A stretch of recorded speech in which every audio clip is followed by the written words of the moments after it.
بسم اللہ الرحمن الرحیم۔ السلام علیکم دوستو، کیسے ہیں آپ؟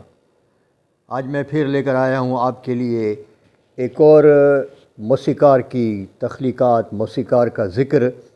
بہت سے موسیقاروں کو میں زیر بحث لا چکا ہوں۔ میں زیادہ تر ان موسیقاروں کو چنتا ہوں جن کا کام خوبصورت ہے لیکن وہ نظر نہیں آتا۔ تو آج میں جس موسیقار کا ذکر کروں گا ان کا نام تھا جے دیو۔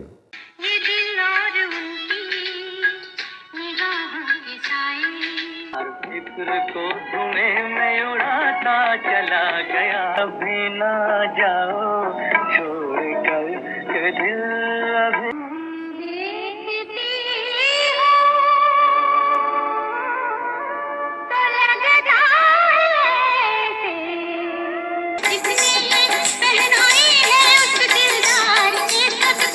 جے دیو نے چند فلموں کی موسیقی دی جن کی تعداد انگلیوں پر گنی جا سکتی ہے۔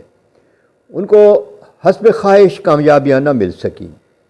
ان کے جو نغمے بھی مقبول ہوئے، ان کو سننے کے بعد پتہ چلتا ہے کہ اس موسیقار میں کتنا سٹیمنا تھا، اس کے ذہن میں کتنی انرجی تھی اور اس کے دل میں کتنی خواہش تھی اچھا کام کرنے کی۔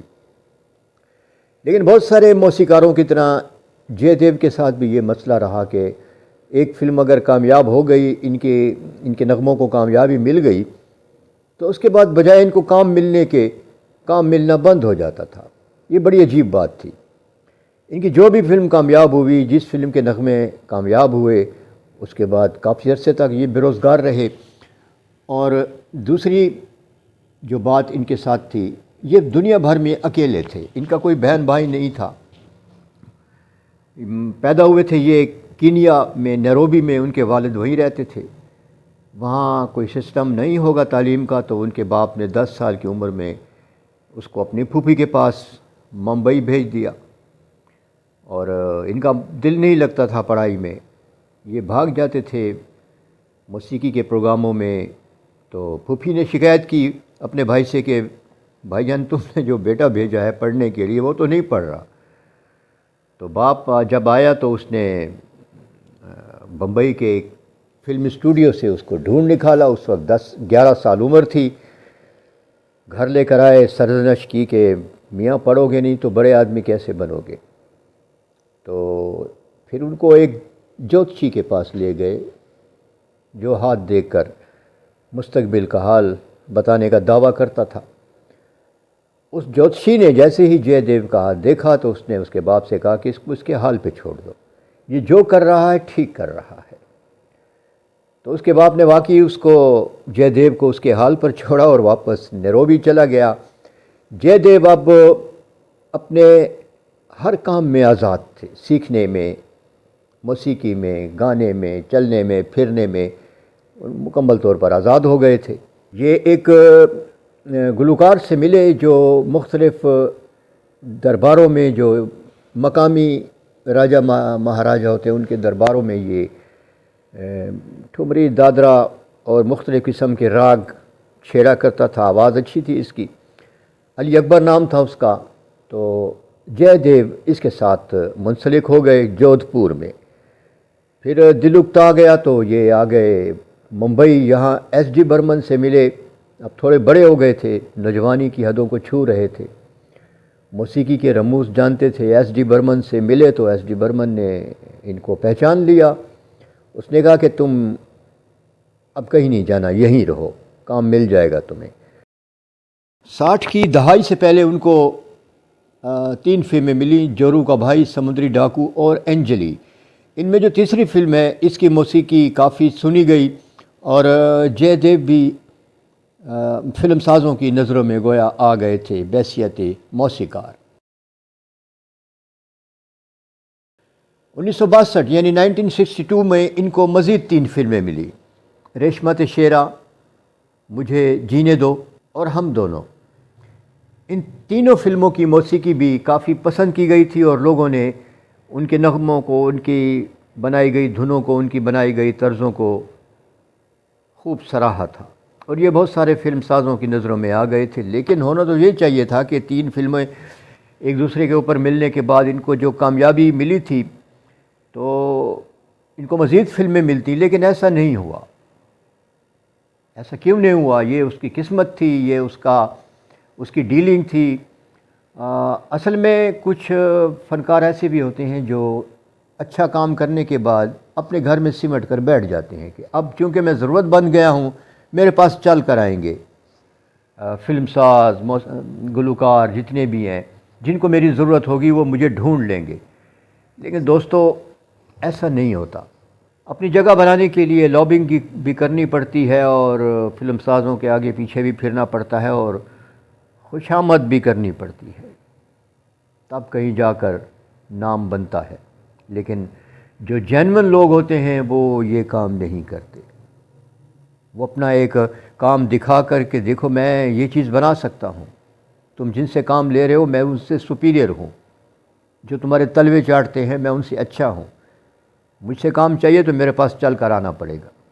یہی فلسفہ ہوتا ہے ہر جینون فنکار کے پاس، چاہے وہ رائٹر ہو، گلوکار ہو، اداکار ہو، موسیقار ہو، فلم ساز ہو، ہدایت کار ہو، اگر وہ جینون ہے، وہ کام کرنا جانتا ہے اپنے آس پاس کے گرد و نواح کے لوگوں سے، تو ہونا تو یہ چاہیے کہ وہ اپنے گھر میں بیٹھ جائے، اس کو لوگ بلانے کے لیے آئیں۔ لیکن ایسا نہیں ہوتا۔ خوش آمدی لوگوں کا جو ٹولہ ہوتا ہے، جو خوش آمد پرست ہوتے ہیں، تھوڑا بہت ٹیلنٹ بھی رکھتے ہیں، وہ آگے بڑھ کر اپنی جگہ بنا لیتے ہیں۔ یہی حال جے دیو کے ساتھ ہوا کہ وہ بھی لابنگ نہیں جانتے تھے، سیاست نہیں جانتے تھے۔ 1972 میں جے دیو کو مزید کچھ فلمیں ملیں: الاپ، گھروندا، لیلا مجنوں، میں وہ نہیں اور دوریاں۔ لیلا مجنوں کے گیت تو بہت زیادہ سنے گئے، اور ان سے جے دیو کو کافی پہچان ملی۔ اپنی ذات کی پہچان کرانے کے لیے وہ بہت زیادہ بے چین تھے۔ اپنے اندر کی کہ آرٹسٹ کو متعارف کرانے کے لیے ان کو کافی انتظار کرنا پڑتا تھا۔ یہی چیز ان کو کافی بے چین رکھتی تھی، اور وہ نکل جاتے تھے کبھی پہاڑوں میں، کبھی جنگلوں میں۔ لیکن ان کی ایک خواہش یہ بھی تھی کہ کاش ان کا اپنا گھر ہوتا۔ دوستوں نے کہا کہ جے دیو، تمہاری عمر نکلی جا رہی ہے، تم شادی کیوں نہیں کرتے؟ تو وہ جواب دیتے کہ جب میرا اپنا گھر بن جائے گا پھر میں شادی کروں گا۔ لیکن ان کے پاس اتنے پیسے بھی نہیں تھے کہ وہ چند گز کا پلاٹ خرید کر ایک کمرہ اس پہ ڈال لیتے اور اپنا گھر بسا لیتے۔ لیکن انہوں نے چپکے سے میرٹھ کی حکومت کو ایک درخواست دے دی تھی، جس میں انہوں نے کہا کہ مجھے گھر کی ضرورت ہے۔ اپنا حوالہ بھی دیا اپنے کام کا۔ وہاں تو اس وقت آرٹسٹوں کی اچھی خاصی قدر تھی، اور بھول گئے کہ انہوں نے کوئی اس قسم کی کارروائی کی تھی۔ مالک مکان کرایہ وصول کرنے آتا تو جے دیو خالی ہاتھ اس کو دکھا دیتے۔ تنگ آ کر مالک مکان نے ان کو الٹیمیٹم دے دیا کہ آپ 2 دن کے اندر میرا گھر خالی کر دیں، کئی ماہ سے آپ نے گھر کا کرایہ ادا نہیں کیا، آپ جے دیو ہیں یا جو بھی ہیں، مجھے آپ کے نام سے نہیں، مجھے اپنے دام سے، اپنے پیسوں سے غرض ہے۔ بات بھی اس کی ٹھیک تھی۔ جے دیو کے پاس اتنے پیسے نہیں تھے کہ وہ مالک مکان کو دے کر کچھ عرصے کے لیے اپنا قیام بڑھا لیتا، تو مالک مکان نے اس کا سامان سڑک پر رکھ دیا۔ کیا سامان ہوگا؟ چولہا، کتابیں اور کمبل شمبل۔ ایک بہت بڑے موسیقار کے ساتھ یہ سلوک ہوا۔ انہوں نے اپنا سامان اپنے کاندھے پہ لاندھا یا بوری سی بنائی، اور کہیں امانتاً رکھوا کر وہ یوں ہی آوارہ گردی کرنے نکل گئے۔ وہ سوچ رہے تھے کہ اب میں کیا کروں، جیب میں ایک پیسہ نہیں ہے، رات کو میں کیا کھاؤں گا اس کی بھی مجھے فکر ہے، لیکن پیسے تو ہیں نہیں، رات کیسے گزاروں گا؟ یہ تمام سوچیں تھی جو جے دیو کو ڈس رہی تھی۔ پھر اس کو اپنے ایک دوست کا خیال آیا، ایسا دوست تھا جس سے زیادہ بے تکلفی نہیں تھی۔ وہ اس دوست کے پاس گیا، اس سے کہا کہ مجھے چند دن کے لیے ٹھہرنے کی جگہ دے دو، میں کوئی مکان تلاش کر کے وہاں شفٹ ہو جاؤں گا۔ اس دوست نے بطور پیئنگ گیسٹ ان کو رہنے کی جگہ دے دی، کہ مطلب جو بھی وہ کھائیں گے اس کا بل ادا کریں گے۔ جے دیو وہاں شفٹ ہو گئے۔ ابھی ان کو کچھ ہی دن ہوئے تھے شفٹ ہوئے کہ مالک مکان آ گیا جس نے ان کو گھر سے نکالا تھا۔ وہ ان کو ڈھونڈتا ہوا آ گیا. اس کے پاس ایک خط آیا تھا. تو اچھا آدمی تھا، اس نے کہا کہ خط تو جے دیو کا ہے، اس کو ڈھونڈنا چاہیے. وہ ڈھونڈتا ڈھونڈتا جے دیو کے پاس وہ اسی جگہ آ گیا اور اس نے وہ خط جے دیو کو دے دیا. جے دیو نے جب وہ خط کھول کر پڑھا تو ان کی آنکھیں جگمگا اٹھیں، چہرے پہ خوشی کا تاثر تھا. تو ان کے دوست نے پوچھا کہ بھائی کیا بات اس میں لکھی ہے جو تم مسکرا رہے ہو؟ تو جے دیو نے کہا کہ میرٹھ کی حکومت نے میری درخواست منظور کرتے ہوئے باندرا میں مجھے ایک گھر دینے کا وعدہ کیا ہے، بلکہ فیصلہ کیا ہے. اور باندرا ایسی جگہ ہے جو ہمیشہ سے بڑے بڑے لوگوں، بڑے بڑے اداکاروں، فلم میکروں کی رہائش گاہ وہاں ہوتی ہے. عالی شان کوٹھیاں ہیں وہاں پر. بمبئی کا مہنگا ترین علاقہ ہے، ان دنوں نیا نیا بن رہا ہوگا. تو جے دیو بہت خوش ہوئے کہ حکومت کو بہرحال میرا خیال آ ہی گیا. اب خیالوں ہی خیالوں میں انہوں نے اپنا گھر بھی بسانا شروع کر دیا تھا. کچھ دنوں کے بعد ان کو سانس کی تکلیف ہوئی. وہ پہلے بھی دمے کے مریض تھے. مقامی طور پر جو علاج ہوتا ہے گولیاں شولیاں اس سے وہ کرتے رہے، لیکن ان کی تکلیف بڑھتی گئی. تو ان کا جو گھر کا جو مالک تھا اس سے دوستی تو نہیں، واقفیت تھی. اس نے کچھ لوگوں کے ساتھ مل کر جے دیو کو ہاسپٹل میں شفٹ کر دیا. یہ سن تھا 5 جنوری 1987. ہسپتال والوں نے جے دیو کو بچانے کی بہت کوشش کی. سانس کا مرض تھا. جے دیو کو دمے کی تکلیف تھی، ان کی سانس مشکل سے آ رہی تھی.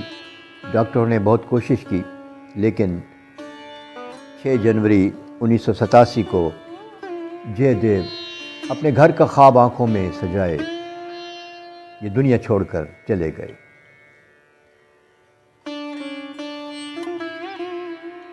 جس گھر کا خواب وہ ایک عرصے سے دیکھ رہے تھے، اپنا گھر بھی بسانے کا سوچا ہوا تھا، وہ گھر ان کو ملا بھی تو اس وقت جب ان کے زندگی کے دن ہی ختم ہو گئے تھے.